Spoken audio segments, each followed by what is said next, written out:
La souffrance occulte ne se juge pas, selon Bernard de Montréal. Lorsqu'une personne traverse des transformations profondes dans sa vie et souffre, il arrive que d'autres lui donnent des conseils ou des explications moralisateurs.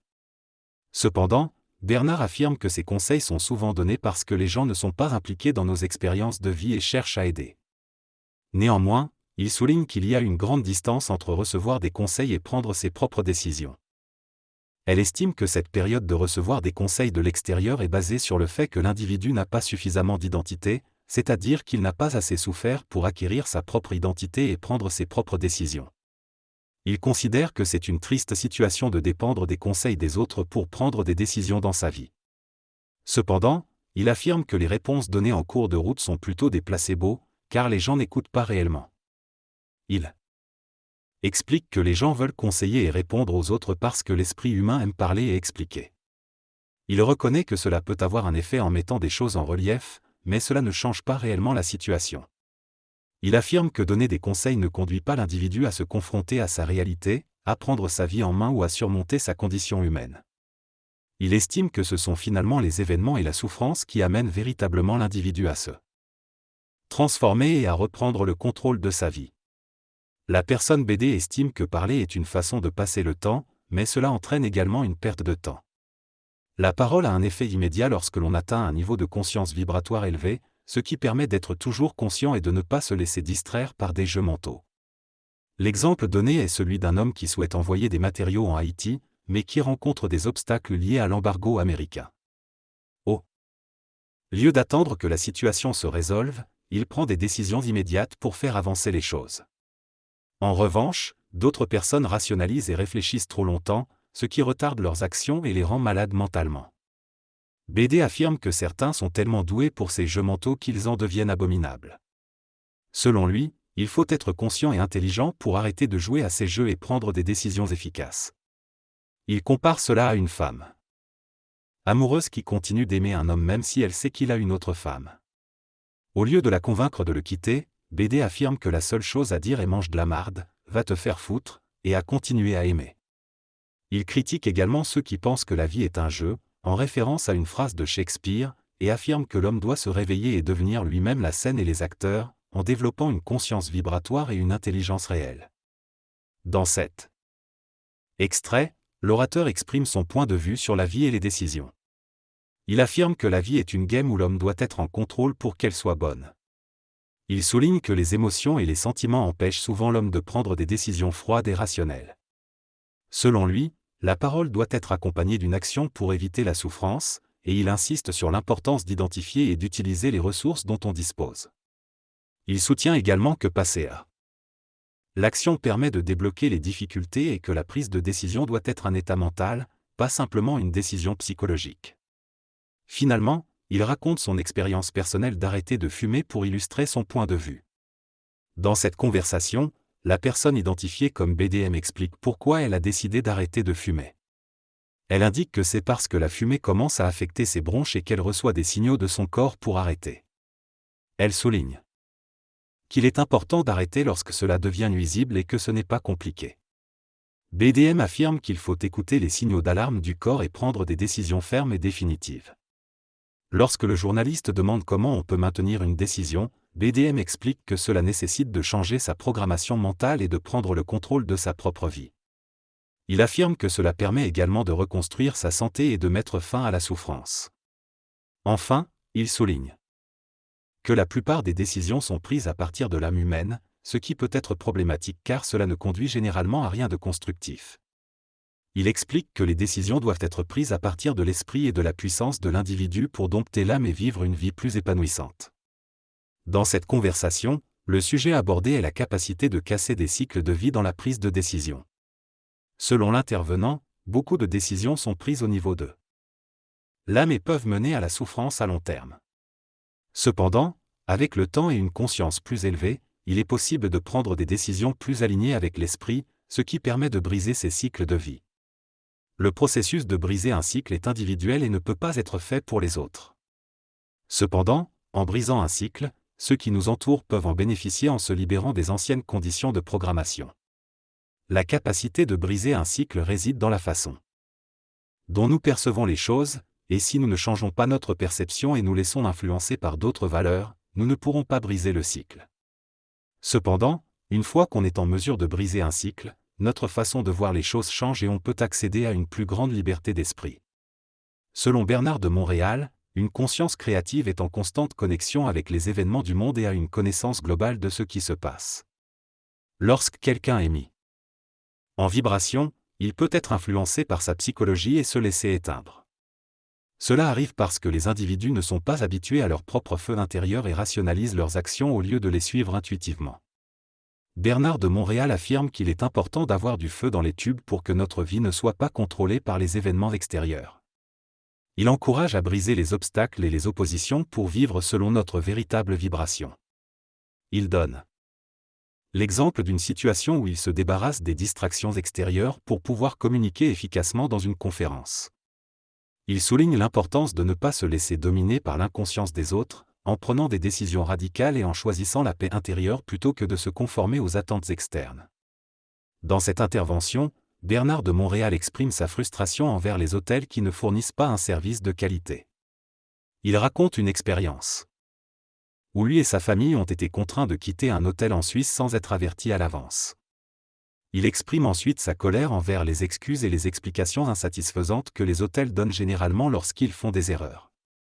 Il raconte ensuite comment il a confronté le personnel de l'hôtel de manière très directe, en utilisant des jurons et des insultes québécoises. Il exprime également sa distanciation vis-à-vis des règles et des autorités, affirmant qu'il n'a pas peur de l'enfer, de la damnation, de l'autorité ou de Dieu. Il affirme qu'il a développé une conscience vibratoire et un contrôle sur les forces qui l'habitent. Selon lui, les personnes ne voient pas les urgences car elles ne souffrent pas suffisamment et n'ont pas développé une conscience de leur subconscient. Il conclut en disant qu'il cherche la paix plutôt que l'évolution et qu'il ne se conforme pas aux normes établies. La conscience vibratoire est le résultat de la transmutation des émotions. Il est important que l'homme apprenne à contrôler les forces psychiques de son être afin d'être en contact avec les mondes parallèles. Sinon, cela pourrait conduire à la formation de religions destructrices, comme cela s'est produit lors de la disparition de l'Atlantide.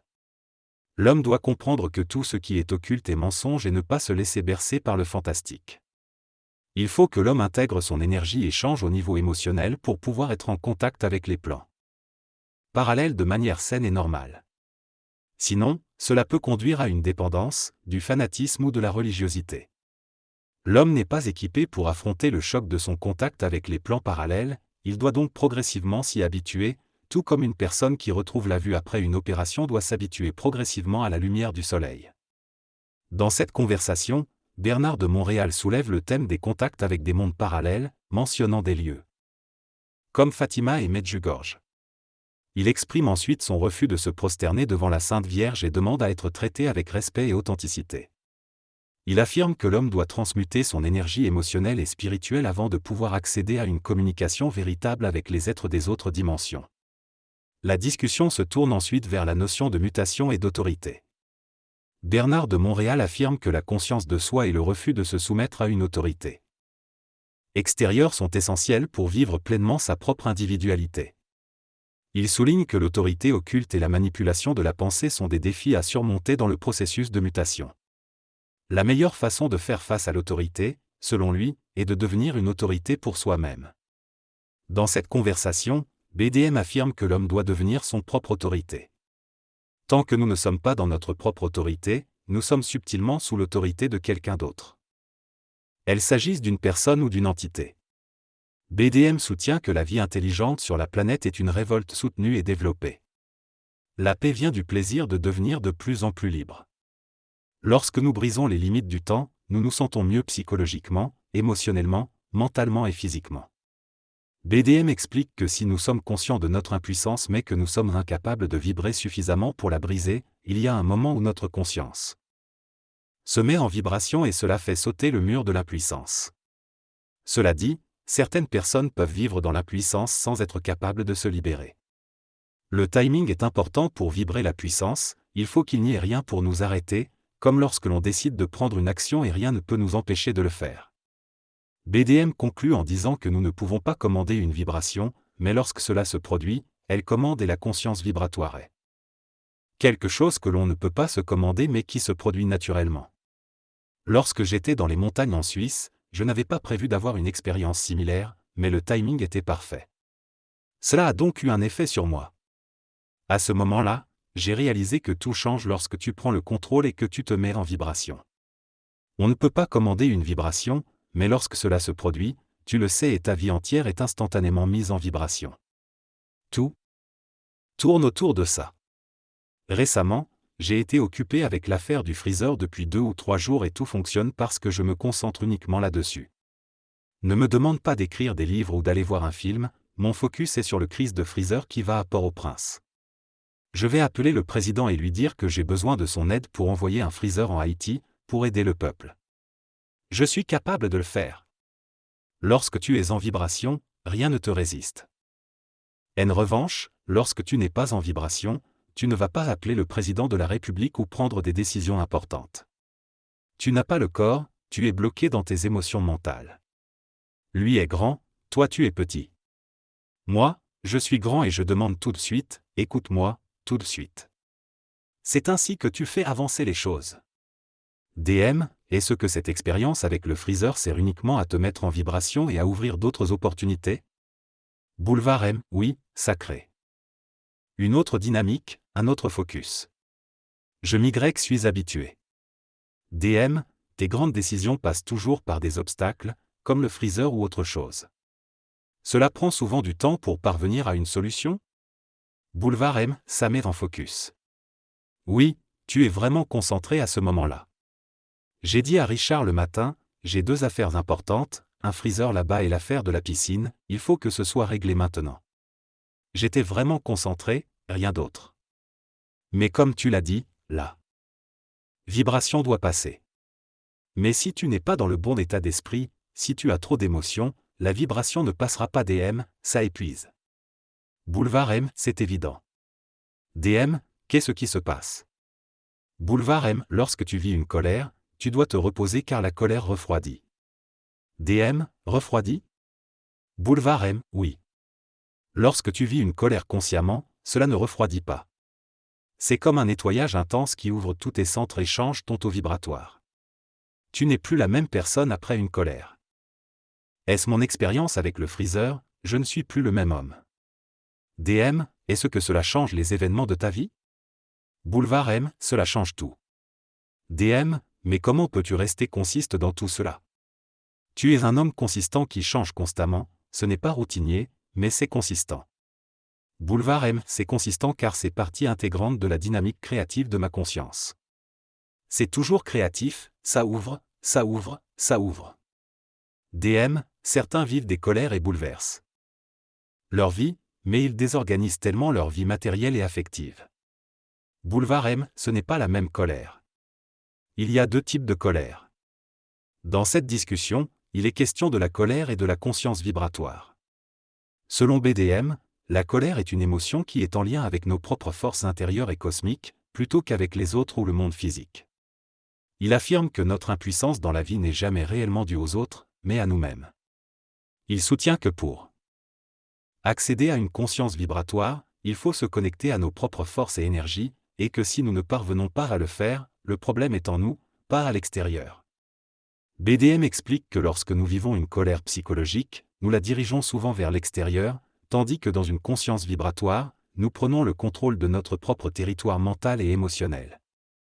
Il illustre cela en disant qu'en cas d'opposition, si nous nous tournons vers l'intérieur pour trouver des réponses, nous ne les obtenons pas, ce qui peut provoquer de la frustration et de la colère. En conclusion, BDM souligne que nous devons apprendre à développer notre puissance intérieure plutôt que de la chercher à l'extérieur. Dans cette discussion, les intervenants expriment leur perplexité et leur fascination à l'égard des archanges et du monde morontiel. Ils soulignent le manque d'expérience directe de ces entités et la difficulté de les comprendre. Ils mentionnent que le terme archange est souvent associé à une image positive, tandis que diable est considéré comme négatif, mais cela vient de l'astral plutôt que de leur propre compréhension. Ils suggèrent que les intelligences d'autres mondes se manifestent à l'humanité à travers une symbolique culturelle commune. Ils expliquent qu'ils ont un respect spirituel pour ces entités et les considèrent comme des gouvernements dans d'autres plans, mais que cela dépasse leur compréhension. Ils font également allusion à l'idée que la pensée provient d'ailleurs, tout comme la voix de la radio, et qu'elle est liée à des intelligences à différents niveaux d'évolution. Ils mentionnent l'existence de catégories comme le bien et le mal, mais estiment qu'elles sont simplistes. Ils évoquent également la possibilité de communiquer avec des supérieurs dans d'autres mondes, mais soulignent que, pour eux, ces entités ne sont pas supérieures, mais égales. Ils suggèrent qu'à l'avenir, l'humanité sera capable de les surpasser et que la relation sera plus horizontale.